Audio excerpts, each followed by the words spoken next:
जी नमस्कार। कैसे हैं आप? ठंडा बहुत है, बच के रहना है। हम ये कह रहे थे, ये वीडियो आपके लिए बहुत इम्पोर्टेंट है, इसको ज़रूर सुनिएगा। ये किताब की बात नहीं है, ये ज़िंदगी और इस दुनिया का अनुभव है कि आप अपने बच्चे को कभी पढ़ाना मत।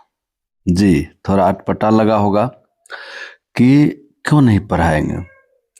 हम ये कह रहे हैं कि आप अपने बच्चे को यदि पढ़ाने के लिए प्रयास करेंगे तो वो पढ़ेगा नहीं, और यदि पढ़ा भी, कुछ पढ़ भी लिया हो सकता है, तो आपको इतना पढ़ा देगा कि जीवन में जो कुछ भी पढ़े हैं सब भूल जाएंगे आप।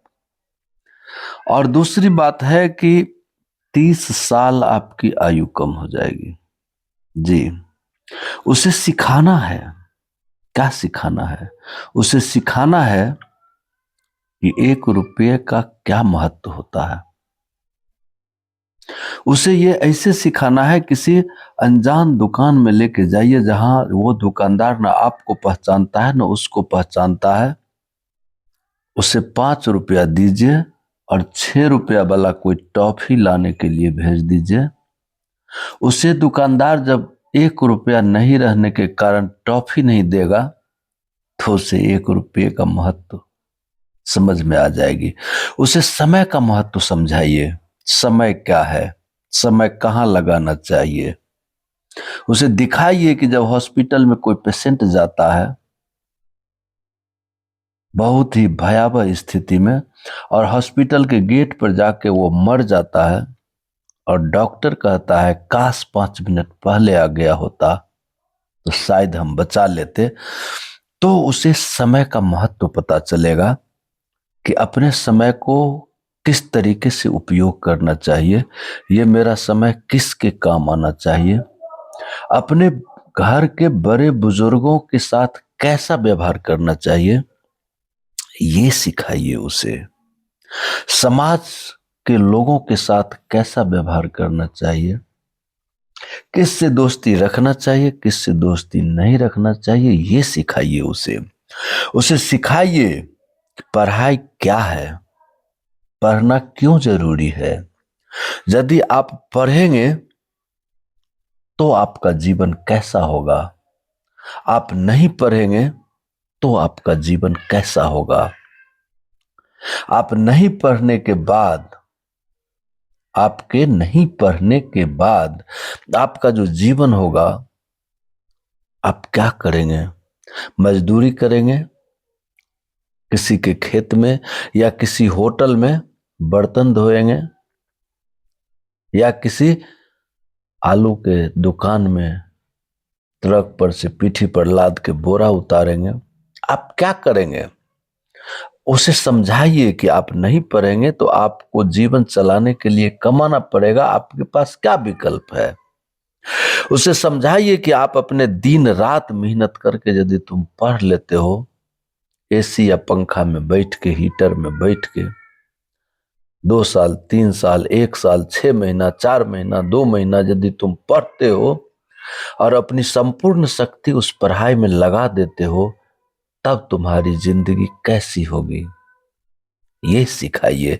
और एक बार जब वो समझ गया ना, इस दुनिया को समझ गया, वो खुद को समझ गया कि मैं क्या हूं, हमारी औकात कितनी है, जिस वंश में हम पैदा लिए हैं उस वंश की औकात कितनी है, वो वंश जो मेरे लिए छोड़ के जाएगा उससे हम कितना दिन और किस तरीके से जिंदा रह पाएंगे। जो हमारा हैबिट है उस हैबिट को हम कितने दिन तक रख पाएंगे दूसरे के भरोसे। ये जब वो सीख जाएगा, ये जब वो समझ लेगा, फिर आपको कभी कहना नहीं पड़ेगा कि बेटा पढ़ो। वो पढ़ लेगा और ऊंचाई को प्राप्त करेगा। जब तक वो समझ नहीं पाएगा कि पढ़ाई क्यों जरूरी है, क्यों पढ़ना चाहिए इंसान को, तब तक वो नहीं पढ़ेगा। आप कितना भी ठेलिए, कितना भी गाली दीजिए, कितना भी बोलिए, वो पढ़ नहीं सकता है।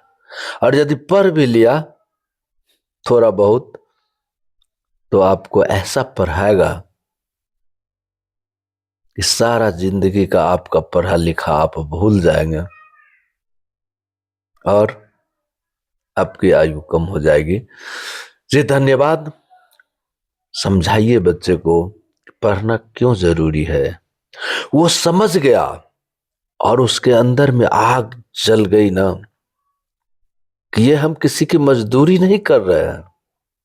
ये जो किताब लेके बैठना है, हम किसी की मजदूरी मम्मी पापा या घर वाले या समाज या हिंदुस्तान के लिए हम मजदूरी नहीं कर रहे हैं। ये मेहनत हम खुद के लिए करते हैं। जैसे सड़क पे ईंटा सोना का रखा हुआ है और उसको हमको घर ले जाना है तो उठाना पड़ेगा, उसको पसीना बहाना पड़ेगा। इसलिए हम जो किताब लेके बैठते हैं वो हमारी खुद की जिंदगी का निर्माण हो रहा है, जिसके आधार पर हमारी जिंदगी चलेगी, हमारा भविष्य चलेगा और हमारे बच्चों का भी भविष्य चलेगा। जिस दिन हमारी पत्नी कहेगी कि एक चादर ला दीजिए, उस दिन ये नहीं कहना पड़ेगा थोड़ा रुक जाओ पापा का पेंशन मिलने दो, ये नहीं कहना पड़ेगा। ये जब समझ जाएगा बच्चा, फिर आपको कभी कहना नहीं पड़ेगा कि बेटा पढ़ लो। उसके अंदर में जो आग लग गई ना कि मैं खुद करता हूं अपने लिए और हमको इस समाज का, इस देश का, अपने परिवार का एक बड़ा आदमी बनना है, ये जब समझ में आ गई और उसका तरीका पढ़ाई है, केवल लंद फंद दुनिया इधर उधर दोस्त नहीं है, दिखावा नहीं है, हम क्या पहनते हैं लोगों को दिखाते हैं, ये नहीं है, ये समझ में आ गई उसको, फिर आपको कभी नहीं कहना पड़ेगा बेटा पढ़ ले। जी धन्यवाद। आजमा के देखिए एक बार।